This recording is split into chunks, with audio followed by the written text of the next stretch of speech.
Bonjour, bonjour les graines de joie. Alors, bonjour, voilà. bonjour les petites graines de joie. Me voilà avec Armelle. On vient de terminer notre semaine, enfin nos 6 jours sur le chemin de Compostelle. C'était une première pour toi, Armelle. Tu étais venue, tu étais dans le désert aussi. Il s'était passé déjà pas mal de choses. Et puis, j'avais envie de savoir comment ça s'est passé pour toi cette semaine. Avec quoi tu es arrivé et avec quoi tu repars. Donc oui, c'est pas la première fois que je viens avec toi, que je suis accompagné. Donc on a fait une semaine dans le désert en novembre dernier. C'était très chouette pour moi. Vous pouvez voir le témoignage que j'avais fait la dernière fois. Et ce coup-ci, oui, c'est la première fois que je fais le chemin de Compostelle et ça faisait 3-4 ans que j'avais envie de le faire. Donc voilà, c'était une formidable opportunité de le faire. Et puis, je suis content d'être venu sur 5-6 jours parce que je trouvais que ça a été super vite en fait. Ouais, ça va vite. Ouais. Donc je me dis, ah ouais, c'est déjà fini, on est déjà arrivé. Maintenant, tu peux me reposer tes questions. Une seule à la fois, ce sera tout aussi bien. Alors, avec quoi tu es arrivé et avec quoi tu repars? Alors, avec quoi je suis arrivé? Je suis arrivé fatigué déjà, très fatigué, par l'enchaînement de plein de choses. Donc c'est bien, ça m'a permis de me poser. Ouais, j'ai trouvé très chouette à la fois de marcher, voilà, d'être vraiment dans le mouvement chaque jour. En plus, j'avais jamais vécu ça, hein, donc il y a plein de premières. Assis dans le désert, j'ai marché plusieurs jours d'affilée, mais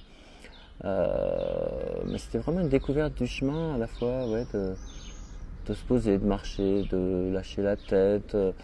D'admirer le paysage aussi, c'est vrai qu'on a vraiment des milliers de petites fleurs là cette saison-ci. Il y a de quoi s'émerveiller, ouais, par rapport au désert, c'est une grande différence. Ça change, c'est ça, c'est le moins qu'on puisse dire. Voilà, ensuite on était un petit groupe, c'était sympa. J'étais très content aussi de pouvoir échanger, tout de suite relationner avec chacun. En plus, bon, voir le chemin tel qu'il est, voilà, j'étais aussi surpris. J'avais beaucoup entendu parler au travers de tes vidéos ou tes témoignages. À quel point c'était chouette le chemin, mais oui, je trouve effectivement qu'il y a une ambiance particulière, quelque chose de très très chouette d'humain en fait, de simple, voilà, qui est vraiment très très chouette. Ça m'a fait beaucoup de bien. Et moi j'étais venu avec mes valises de frustration, de fatigue, d'encombrement mental,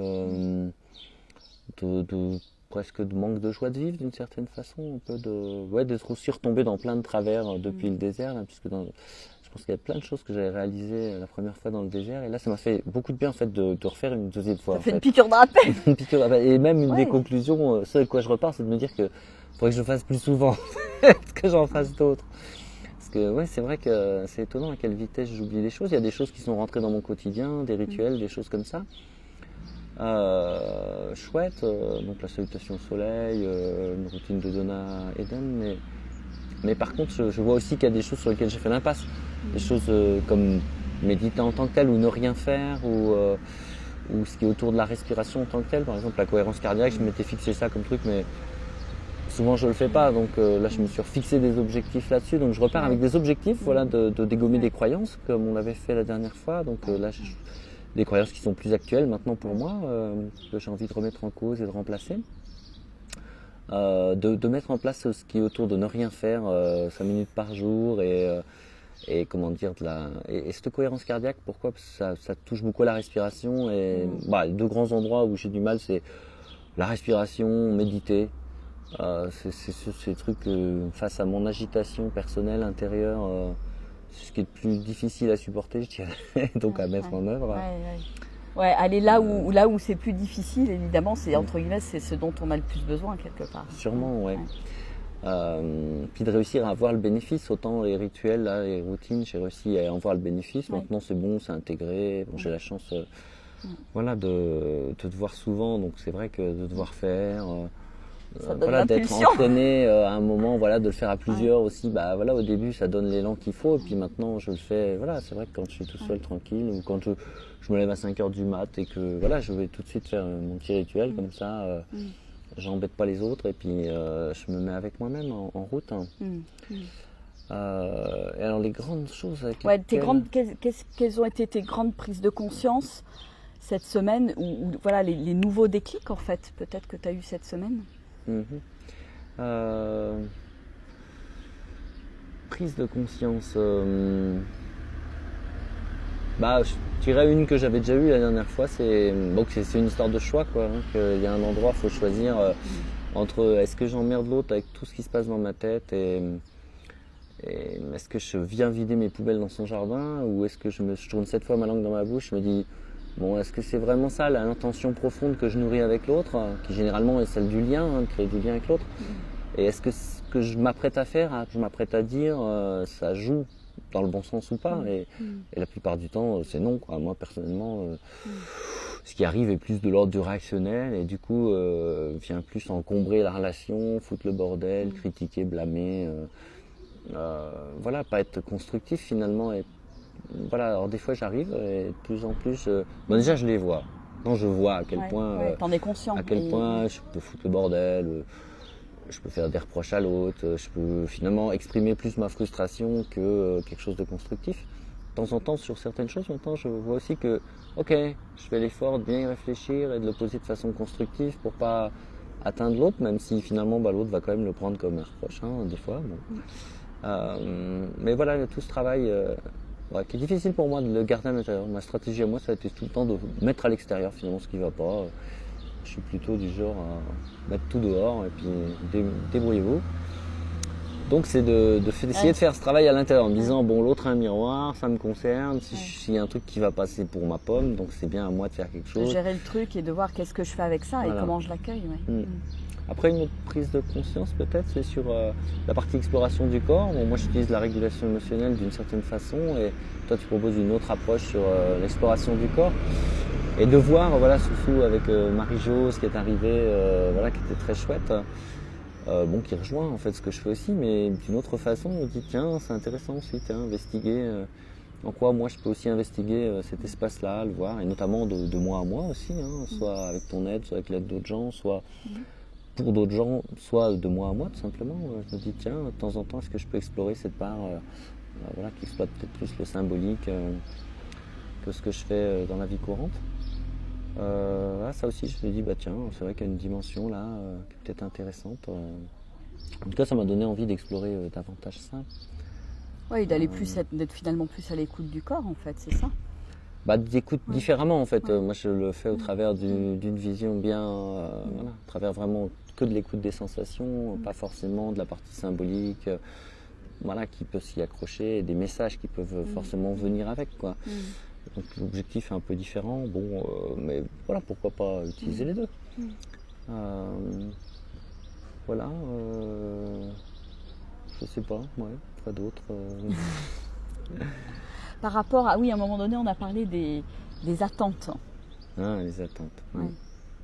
Oui, j'entends bien ce que tu nous as dit et que, oui, c'est vrai que plus il y a d'attentes, plus il y a de frustration à la clé, parce que c'est sûr que d'ailleurs, je veux m'adresser à tous les gens qui sont un peu très mentaux, potentiels, multipotentiels et autres, dont le cerveau fuse en arborescence, qui se sentent peut-être incompris ou pour qui c'est peut-être difficile de communiquer avec les autres. C'est vrai que moi, je suis un peu dans ce cas-là. Donc, comment dire, mon cerveau essaie de gérer un peu tout et quelque part, ça fait de moi un grand mental, mais aussi un grand contrôlant. Et un grand contrôlant, c'est comme si mon cerveau, il anticipait le futur en permanence.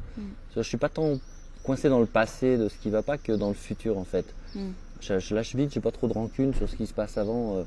Par contre, mon cerveau il anticipe beaucoup ce qui se passe dans le futur, comme pour se sécuriser sûrement. Et ça fait que comme il se passe jamais dans le présent exactement ce que j'ai anticipé, il y a plein de déconvenues en fait, de loupés, de frustration, d'attentes non rejointes en fait. Et ça génère de la souffrance en moi, c'est clair. Et ça, de lâcher, d'accepter que c'est juste comme c'est.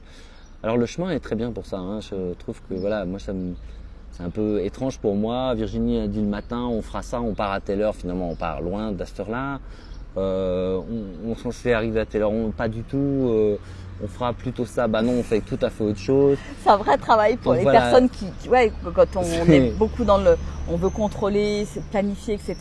Et en fait, moi, l'approche, c'est aussi faire l'expérience de ce temps présent, de qu'est-ce qui se présente. Tiens, là, il y a telle rencontre, on va prendre 10 minutes pour discuter avec telle personne. Tiens, là, il y a tel site sur le chemin. L'autre jour, on avait un site celte qui était absolument. absolument merveilleux, au lieu énergétique. Waouh, c'était pas prévu non plus. On y a passé 3/4 d'heure. Et c'est vrai que moi, je suis beaucoup dans cet accueil de ce qui est là, de l'instant présent. Et c'est pas forcément facile pour tout le monde d'accepter ce truc-là. Et en même temps, c'est le flot de la vie, c'est accepter de se mettre dans le flot de la vie. Et donc, tu l'as expérimenté, puis finalement, ça s'est bien passé. Ouais, tout à fait. Non, c'est Même chouette. s'il y a eu à certains moments quelques couacs. C'est pas facile. C'est pas facile pour ouais. moi, mais C'est j'avoue que humaine, c'est intéressant de se dire, ouais, ok, il faut vraiment laisser couler et comment je peux être plus flexible dans ma vie, tout ça. Et du coup, ça m'a refait penser à quelque chose aussi. Deux choses. Je voudrais honorer la façon dont tu accompagnes les gens. Je trouve ça très chouette. Et notamment lorsque quelqu'un est pas prêt à aller dans des propositions. Moi, il y a voilà, une prise de conscience intéressante là, à propos d'ailleurs qui rejoint le processus que tu décris, de vraiment regarder à l'intérieur de soi, mais aussi après de cultiver de l'énergie, parce que pour changer, il y a besoin d'énergie. Et de se dire, bah oui, bah en fait, finalement, il y a des gens qui ont un niveau d'énergie à un moment qui est peut-être pas suffisant pour faire telle chose. Et ça, j'en avais pas conscience. Moi, souvent, je regarde les choses de mon niveau de conscience à moi. C'est rare que je descende tant que ça des marches. Et donc, je suis un peu psychorigide sur la façon de voir les choses. Et là, je me dis, mais ouais, finalement, tout le monde n'est pas au même niveau énergétique. C'est vrai que finalement, si j'ai pas la patate de faire un truc, alors c'est pas la peine qu'on m'y entraîne. Ça, et moi, je pense que j'ai plutôt cette tendance à attirer ou pousser les gens à un endroit, alors que au fond, ok, d'écouter, se dire, mais non, mais je peux accueillir et que les gens rentrent pas dans la proposition, tout ça, mais deux, en fait, si ça se trouve, il y a une réalité énergétique derrière qui fait qu'en fait, ils en sont pas capables là maintenant et que d'accueillir va leur permettre, eux, de gagner de l'énergie et d'après y venir. Et ça, c'était voilà, une belle leçon de vie, ouais, c'est quelque chose de très intéressant de se rendre compte de ça, ouais, et de ce point de vue-là, je trouve que là, tu as une belle écoute, un beau, qui va dans ce laisser vivre, laisser être, qui est pas mettre la pression, ouais. Très chouette, ouais. Et voilà, et puis pas stresser, pas vouloir être parfait. Ouais, c'est une leçon intéressante pour moi, ouais. Ça va tout vers le lâcher prise finalement. Juste accueillir, pas stresser sur ce qui se passe. Et non, c'est très beau. Et c'est vrai que le chemin vraiment est. Moi, je vous recommande vraiment de venir marcher sur le chemin. Je trouve vraiment. Puis de croiser des gens qui sont beaucoup dans cet esprit-là.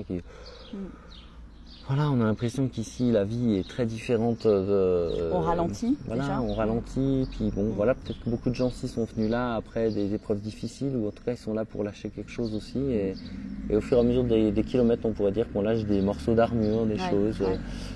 Voilà, Et la nature nous aide à transmuter, quoi. C'est comme s'il y avait, voilà, on lâche, on se dépouille en fait. C'est vraiment, pour moi, cette marche, c'est vraiment un dépouillement. Au fur et à mesure, tac, je lâche ça et je suis de plus en plus légère, au fur et à mesure du chemin, quoi.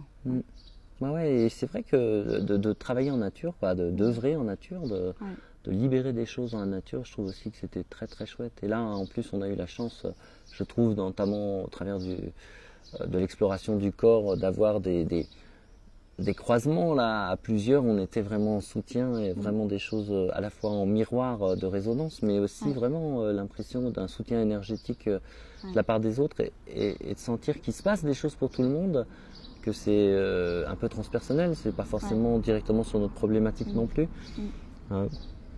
Et ça, c'était aussi très chouette, et de se dire, oui, et la nature là joue sûrement un rôle important, et notamment dans cette cohésion. Ouais, j'ai trouvé. Donc je trouve très chouette, et ça m'inspire. C'est vrai que j'aime beaucoup le tantra par exemple, et un des trucs que je regrette, c'est qu'on est souvent enfermé dans des pièces, et je me dis, mais moi je rêve d'en faire à l'extérieur, c'est clair. Je trouve que il y a une alchimie qui se passe, il y a une connexion à soi qui se fait de par la connexion avec la nature, et de revenir finalement à l'essentiel à l'intérieur de soi, quoi. Et puis d'avoir l'opportunité, je parlais de première fois sur Compostelle, première fois à marcher autant d'affilée, première fois de faire plus de 10 km à pieds nus aussi. Oui, aussi, c'est aussi une belle expérience. J'aime bien marcher pieds nus, mais de là à faire 10 bornes pieds nus, c'est pas si évident. Et c'est chouette, moi ça m'a beaucoup plu. Et franchement, voilà, pas d'ampoule, le sac à dos je le trouve super léger. Je me dis que la prochaine fois j'en aurai peut-être un peu plus de choses. Un rasoir par exemple pour se raser. Bon. Mais ouais, non, c'est intéressant. C'était vraiment une expérience enrichissante, palpitante et que j'ai envie de refaire. Ouais. J'ai très envie de refaire un bout de chemin. Voilà, à deux, à plusieurs. Puis je me réjouis d'enchaîner bientôt avec la Mongolie aussi, où on va marcher aussi beaucoup dans des grands espaces. Ça va être super extraordinaire. Puis en plus de collaborer avec toi, ce sera un grand bonheur. Voilà. D'ailleurs, ça a été un peu l'occasion là, comme ça, au pied levé de quelques interventions. C'était très chouette. Hein. J'ai beaucoup apprécié. Ça me nourrit. Merci Armelle. À toi. Allez, ciao, ciao les graines de joie. Bisous, bisous. Merci, au revoir.